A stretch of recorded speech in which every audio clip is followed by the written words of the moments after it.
Hello and welcome back to Bits and Bobs. Today's video is all about the 1898 shilling from the reign of Queen Victoria, the coin we can see on screen now. I'll first go through the design of the coin and then move on to the facts and figures. So here we have the reverse design, and you can see a very detailed design here. We have three crowned shields bearing the emblems of the countries England, Scotland and Wales, with the three lions, the lion rampant and the harp for those countries. And then for the same countries we have the national flowers there in between, with the rose of England, thistle of Scotland and shamrock for Ireland. This is then encircled with the Order of the Garter. We have the date there to the bottom, 1898, and to the top there the wording 1 shilling, of course giving the value or denomination of this coin. Around the rim we can see small teeth, milling or beading. This acts as security against the coin being clipped and ensures no silver can be shaven off or clipped off of the edges of this shilling. Moving on to the obverse here we can see a portrait of Queen Victoria. This is her final portrait as designed by Thomas Brock, whose initials TB can be seen below the Queen's shoulder. She faces to the left, with a veil over a crown and many items of jewellery depicted on her portrait.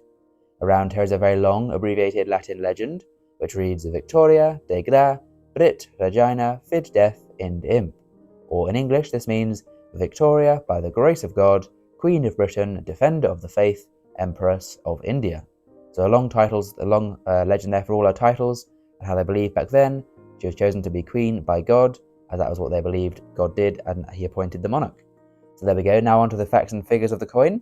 This is a coin minted at the Tower Hill Mint in London, where the Royal Mint was based between 1810 and 1975. The coin is composed of 0.925 silver, so this is 92.5% pure silver, or known as sterling silver, the purity within this shilling. The weight of the coin is 5.65 grams, as was set in 1816, and the introduction of the modern shilling, and the diameter again set in the same time for the Great Recoinage at 23mm, so a medium-sized coin. The mintage for this year of shilling is fairly high, with 9,768,703 being produced that year, with just under 10 million being produced. The shilling coin is worth 12 pence, which is of course 1 shilling, and this would be 1/20th of a pound sterling, so there were 20 of these coins to every pound sterling.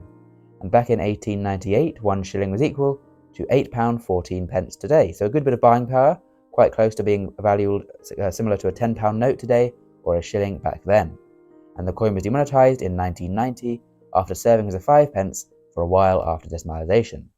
Now then, moving on to the value of the coin today for a collector, it'll sell for around £6 in poor condition, around £12 in fine condition, £50 in extremely fine condition, and £100 in uncirculated grade. So as always with most coins, the higher the grade, the higher the price, as less of them will survive in the higher grade, as it was a very commonly used coin in Victorian England. So there we go. Do comment down below if you have this coin in your collection. Please subscribe to the channel if you've enjoyed. Thanks for watching, and we'll see you again soon for some more coins in the future on Bits and Bobs. Bye for now.